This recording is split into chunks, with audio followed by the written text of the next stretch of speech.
about Newton's first law and about free fall. And we will also perform an experiment to prove the previous topics. First, let's define what is Newton's first law. Newton's first law states that any object will stay at rest or in uniform motion unless an external force is applied to it, and this could be related also with inertia, because inertia also states that an object will be in motion unless something interrupts that motion or change that motion. Okay, now let's talk about free fall. Free fall is the motion where only gravity is the only force acting upon it. Well, now we will see the experiment, and we will be talking about the formula used in these two topics. Hi, now I am going to talk about our experiment specifically.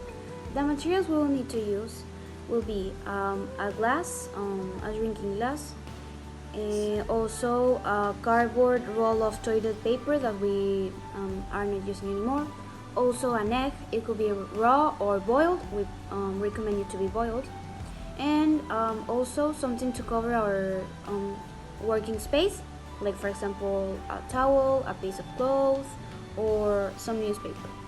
The first step is to cover our working station. The second step, to place the glass and fill it to 3/4 of water, and then we will place on top of that a plastic tray or something that is like hard enough for it to handle the tube. So we will place that tube also on top of the tray, and on top of that tube it will go the egg. The egg, we will place it like on the tiny hole that has on top of that. And now comes a tricky step. This step is the last one, and what we need to do is, like, to the trays we'll give a really big hit like this, because we want it to move. And what do we want? The egg to fall. Why do we want that? Well, because we are proving Newton's first law of motion. That says that an object will continue to stay moving, and that stationary will continue to stay still unless a new force is applied. For example, this force that is our hand hitting the tray. And the application will be inertia. For example, in our cars, we place our seatbelts in order for us not to go like this place out of the car. So now it goes the next explanation that will give it another of my teammates. So the law that we'll be talking about in this experiment is the law of inertia. The law of inertia states that a mass on rest tends to stay at rest, and a mass moving tends to keep moving at that constant velocity unless it is acted by an opposing force. And how does this relate to our experiment? Well, you're supposed to hit the pen, and when hitting the pen, the motion will carry either this way or this way. That means that our hand will be the opposing force. And the first law of Newton, or the inertia, states that any mass at rest or any mass moving will keep either at rest or moving unless it is acted by an opposing force. And our opposing force will be our hand, and that will change the inertia of the egg. You put a force this direction, the pen will go the other direction, taking the toilet paper roll with it and also making the egg fall inside the cup. The egg is being pulled down by gravity, and the objects are pushing it up, so that will allow it to stay at rest. Inertia of the egg will make it stay there for a split second, then go inside that cup.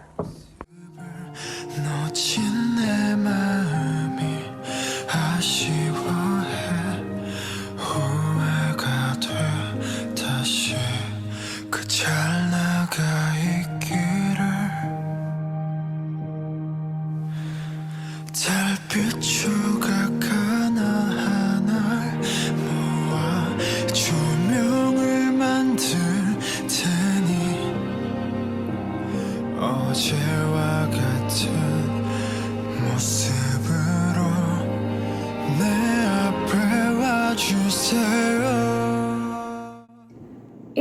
project, we know that we use the free fall and the inertia.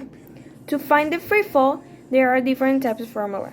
First of all, we need to know what is free fall. Free fall is the movement of an object being influenced by the gravity itself. We know that the initial velocity will be always zero because it's having an object in a special form and don't have any effort. The gravity in these formulas are always going to be negative because it's from a place to the ground and it's making a negative form. The formulas that you can use, there are three types.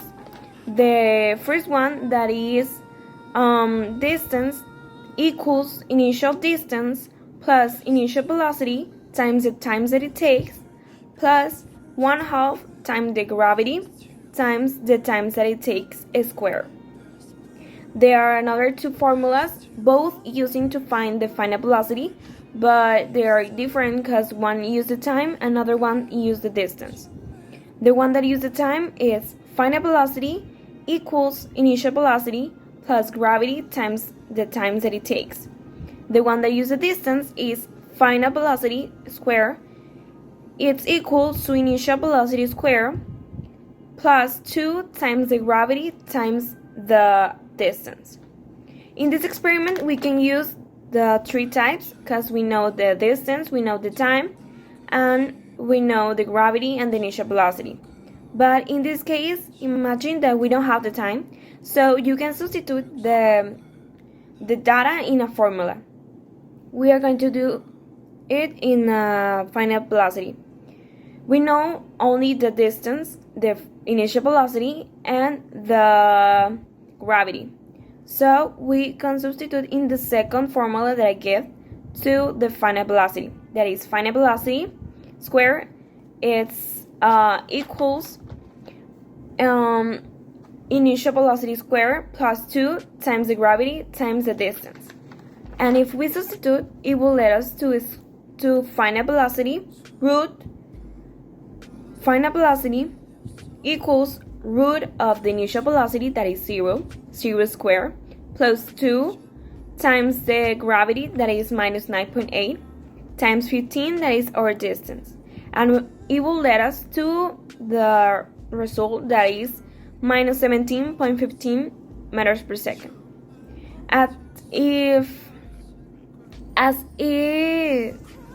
this example, you can use all the formulas to find different types of elements by clear them and by only specifying the data that you have. So you can use all that formula. So this experiment is mainly about the first law of Newton, that is the one of the inertia. The objective of this experiment was to introduce the egg safe into the glass with only the touch of the notebook and the cardboard tube. The force of the blow isn't applied to the egg, therefore the principle of inertia, the egg will remain motionless.